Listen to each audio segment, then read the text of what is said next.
Hello, everybody. Captain Marty here. It is Friday already, June the 7th, a day we really need to remember. The 80th anniversary of D-Day. Just really, I'm a grateful person. We're a grateful nation. We have all these freedoms. We get to go fishing, do what we want, worship how we want, do all those things because the bravery and courage of a lot of people 80 years ago. So we want to remember that. But we're here to talk fishing, and I'll be back to do that in just a second. When it comes to finding phenomenal seafood, you gotta go insane. That's right, stop into the Insane Seafood Market right there on Highway 64 in Columbia. Luke Midget and his crew work hard out on the water to make sure you have the freshest selection of seafood around. They provide a wide selection of fish, crabs, shrimp, oysters, and clams, just to name a few. Insane Seafood has a hot bar to satisfy that seafood craving right on the spot. Visit them online at insaneseafood.com and like them on social media. Go insane at Insane Seafood Market, Highway 64 in Columbia. Red Drum Tackle in Buxton is the oldest complete tackle shop at Cape Hatteras. And being the closest tackle shop to Cape Point, Red Drum Tackle has been welcoming fishermen to Hatteras Island with a wide selection of bait and tackle, skilled custom rod builds, rod and reel repair, expert knowledge and information since 1974. Red Drum Tackle knows how, when, and where to fish. To acquire this fishing brain power, visit them online at reddrumtackle.com. Red Drum Tackle, the oldest complete tackle shop at Cape Hatteras and the closest to Cape Point in Buxton.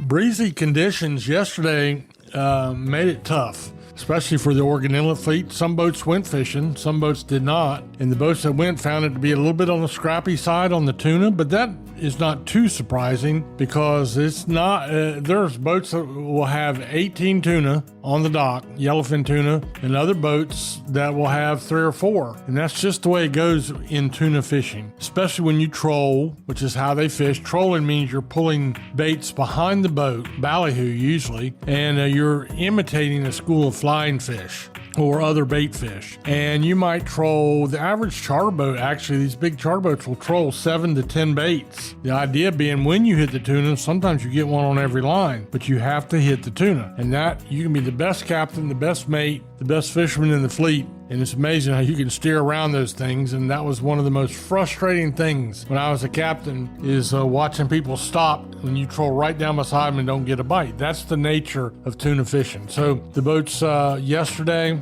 had a few tuna, a few mahi. And, to be honest with you, I did not hear of a blue marlin bite. Down in Hatteras, they've been catching blackfin tuna and mahi. And they have probably had a little bit of an edge on the blue marlin fishing. Just good because we're getting ready to kick off the Kelly Wagner ladies tournament this weekend down at the Big Rock in Moyd City. And then all next week, I'll be bringing you updates from the Big Rock tournament. Millions of dollars at stake. Michael Jordan will be fishing on his new Bayless boat. And it's quite the tournament event. Probably, I would say it and Ocean City tournament are the two biggest events. The Ocean City is a white marlin tournament, but as far as money and participation, you can't beat either one of those tournaments. All right, so inshore, our fleets have been catching Spanish mackerel and bluefish. There's been a little bit of bottom fishing going on for groupers, beeliner snappers. Few sea bass. Saw one really nice catch of triggerfish, which caught me off guard a little bit. So there's some of that activity going on. There's still cobia to be caught, although a little bit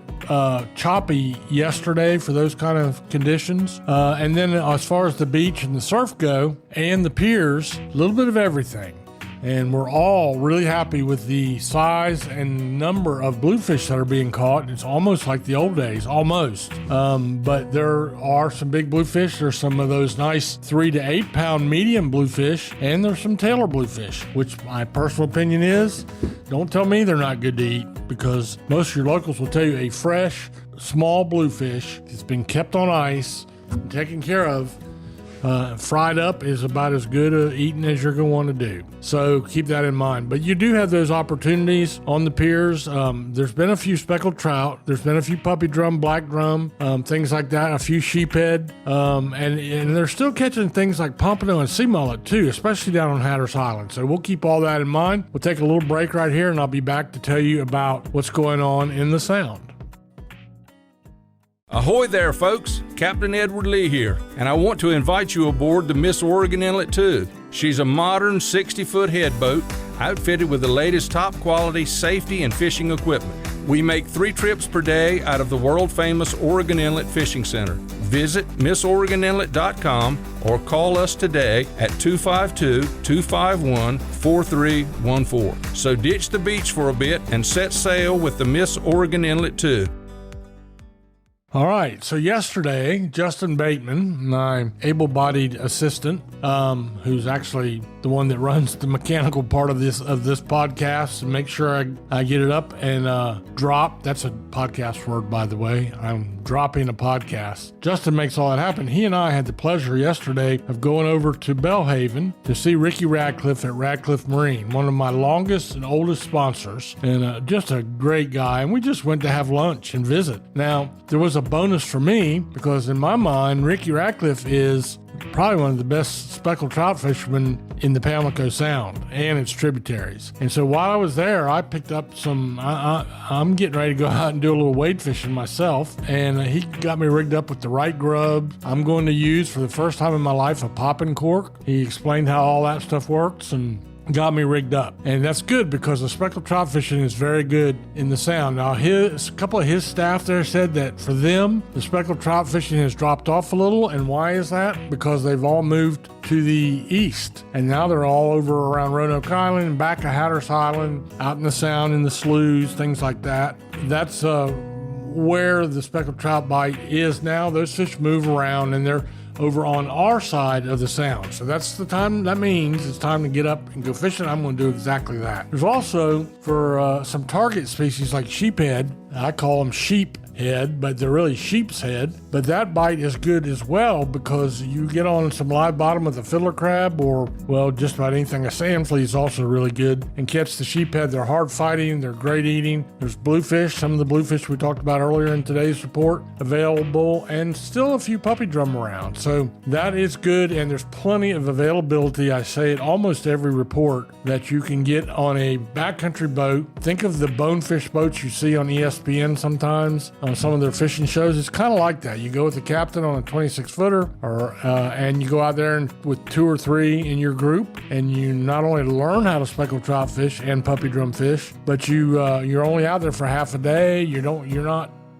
doing the grueling stuff that goes in with an offshore fishing trip. So keep all that in mind. Go out and wet a line. Thank you for stopping by today. And again, be sure to take a moment to remember D-Day. It's fascinating story. I've read just about every book there is about it, and it touches my heart every single time that I do. The bravery of those men just has never been matched. So have a great day. Thank you for stopping by. Go wet a line.